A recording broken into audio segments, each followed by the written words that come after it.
बॉलीवुड के मारूफ फिल्मसाज श्याम बेनेगल 90 बरस की उम्र में इंतकाल कर गए। उन्होंने अपने करियर में न सिर्फ कई कामयाब फिल्में बनाई बल्कि कई फनकारों को भी परवान चढ़ाया। अपनी मुनफरद फिल्मसाजी से उन्होंने लोगों के दिल जीत लिए और मुल्क और दुनिया में कई अवार्ड्स अपने नाम किए। आज हम आपको श्याम बेनेगल की बेहतरीन फिल्मों के बारे में बताने जा रहे हैं। आदाब, मैं हूं आपके साथ आमना फारूक और आप देख रहे हैं आवाज़ दी वॉइस। सबसे पहले नंबर पर जो आती है वो है फिल्म मंथन। मिल्क कॉरपोरेट मूवमेंट पर बनाई गई थी और इस फिल्म को बहुत पसंद किया गया था। इस फिल्म में स्मिता पाटिल के अलावा गिरीश कर्नाड और नसीरुद्दीन शाह अहम किरदारों में थे। दूसरी फिल्म है निशान। फिल्म के मकालमे सत्यादेव दुबे ने लिखे थे। इस फिल्म में गिरीश कर्नाड, शबाना आजमी, स्मिता पाटिल और नसीरुद्दीन शाह ने काम किया था।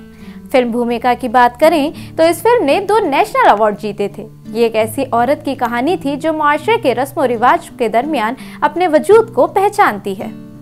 चौथे नंबर पर जो फिल्म है वो है फिल्म मंडी। मंडी में तवाइफों की कहानी दिखाई गई थी और उस वक्त उनके इर्द गिर्द मौजूद कल्चर को दिखाया गया था। इस फिल्म में स्मिता पाटिल, शबाना आजमी और नीना गुप्ता अहम किरदारों में थी। फिल्म त्रिकाल को 2 नेशनल फिल्म अवार्ड मिले। इसमें लीला नायडू, सोनी राजदान और नीना गुप्ता अहम किरदारों में थी। सरदारी बेगम फिल्म में सुरेखा सीकरी, किरण खेर और अमरीश पुरी ने काम किया था। फिल्म वेल डन अब्बा भी श्याम बेनेगल की एक नेशनल अवार्ड याफ्ता फिल्म थी जिसमें वो बमन ईरानी का डबल रोल था। फिल्म में उनके किरदार को निजाम से लड़ते हुए दिखाया गया था।